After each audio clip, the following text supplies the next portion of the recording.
জন্মনি মৃত্যুত হাঙৰ খোৱা 15জন আৰক্ষীৰ মুখ খোল খালে। সকলোকে নমস্কাৰ জনাই মোৰ অন্য এটি নতুন ভিডিঅ'লৈ আপোনালোকক স্বাগতম জনালো। আশা কৰোঁ আপোনালোক সকলোৱে ভালে আছে।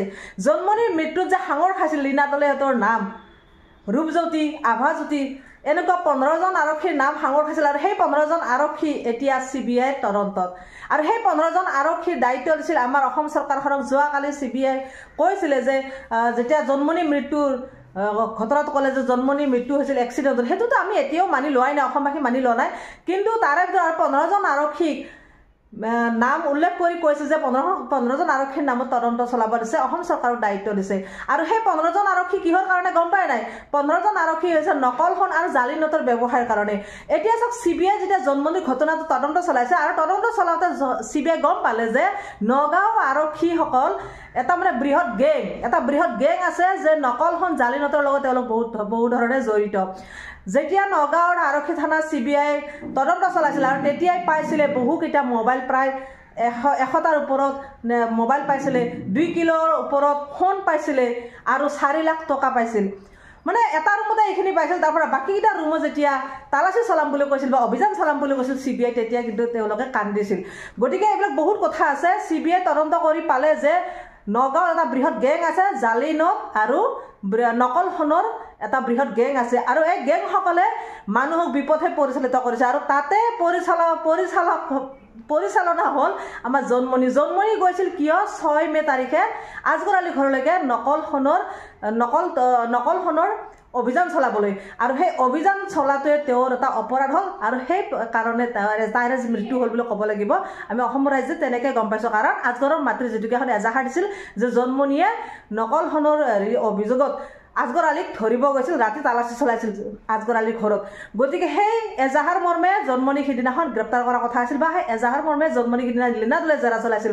এতিয়া জেৰা চলাই অৱশেষত জন্মনিক হত্যা কৰিলে নে জন্মনি সঁচাকৈ দুৰ্ঘটনাত মৃত্যু হৈছিল, সেই কথাটো এতিয়াও ৰহস্যৰ আৱতৰত। কাৰণ আমি জন্মনি মাতৃ বাৰে বাৰে কৈছে যে জন্মনিক পৰিকল্পিতভাৱে হত্যা কৰিছে, আৰু আমি অসমবাসীও সেইটোৱে ভাবি লৈছোঁ। কাৰণ প্ৰত্যক্ষকাৰী প্ৰণৱ দাস আৰু অনিল ভূঞা, যিজন আৰক্ষীৰ গাড়ী চালক অনিল ভূঞা, তেওঁলোকেতো মিছা কথা কোৱা নাই। প্ৰত্যক্ষকাৰী প্ৰণৱ দাসৰ কথা বাদেই দিলোঁ, অনিল ভূঞা এই বয়সত কিয় মিছা কথা ক'ব কওকচোন? তেখেতে যিটো কথা কৈছিল সেইটো সত্য আৰু স্পষ্ট কথা কৈছিল, কিন্তু সেই কথা জানো কিবা কাম আহিলে?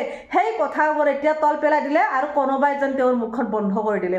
কিন্তু বন্ধ কৰিলে কি হ'ব? অসমীয়াত এটা কথা আছে যে 3টা বস্তু যেতিয়া এবাৰ ওলাই যাব সেই বস্তু কেতিয়াও ৰিটাৰ্ণ নহয়। 3টা বস্তু কি গম পায় নাই? ধনু, শৰ যেতিয়া এবাৰ ওলাই যায়, শৰ কেতিয়াবা জানো ৰিটাৰ্ণ হোৱা দেখিছে আপোনালোকে?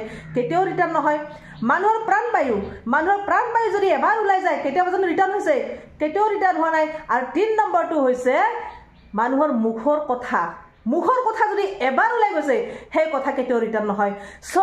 অনিল ভূঞা যি কথা কৈছিলে মুখেৰে, সেই কথা জানো এতিয়া মুখখন বন্ধ কৰি থ'লেই যেনিবা ৰিটাৰ্ণ হ'ব? মুখৰ ভিতৰত সোমাব? কেতিয়াও নোসোমায়।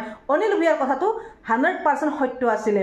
কাৰণ অনিল ভূঞা যিখিনি কথা কৈছে তেওঁ স্পষ্টকৈ কৈছে, কাৰণ গাড়ীত আছিল আৰু হয়তো আৰক্ষীসকলে আলোচনা কৰি থাকোঁতে তেওঁ শুনিছিল, আৰু 12টা বজাত হেনো ৰিজাৰ্ভ ক্লাছ কৰিছিল, বহু কথাই কৈছিল। সেই মানে অডিঅ' কলটো ৰেকৰ্ডিংটো যিখিনি আমি পাইছোঁ, বহুত কথা কৈছিল অনিল ভূঞা।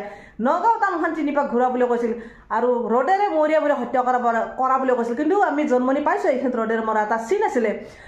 ইমানখিনি ঘটনা ঘটাৰ পিছত, ইমানখিনি জানাৰ পিছত আমি কেনেকৈ বিশ্বাস কৰোঁ কওক যে জন্মনিৰ এক্সিডেণ্টত মৃত্যু হৈছিল? আজি CBI দিলে যেনিবা প্ৰতিবেদনখন, আমি বিশ্বাস কৰিব পাৰোঁনে? নোৱাৰোঁ। আৰু অখিল গগৈহঁতে ৰাজনৈতিক নেতা হওক বা আছুৰ নেতাসকলেও কোনেও বিশ্বাস কৰে না। আমি অসমৰ ৰাইজেও বিশ্বাস নকৰোঁ। জন্মনিৰ মাতৃও এই কথাটো মানি ল'ব পৰা নাই, নামানেও।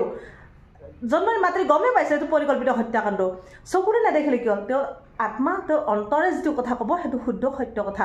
বিশেষকৈ ল'ৰা ছোৱালীৰ ক্ষেত্ৰত মাতৃৰ মনত যিটো কথা আহে, যিটো কথা ভাৱ হয়, সেইটো একেবাৰে সঁচা কথা।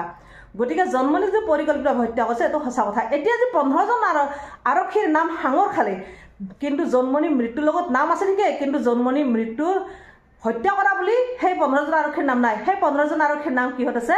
যে নকল সোণ আৰু জালি নোটৰ ব্যৱসায়ীৰ লগতহে। গতিকে 15জন আৰক্ষী কি হ'ব এতিয়া? তেওঁলোকক গ্ৰেপ্তাৰ কৰিবনে? তেওঁলোকক জেলত দিবনে? তেওঁলোকৰ চাকৰি খাবনে? নাখায়।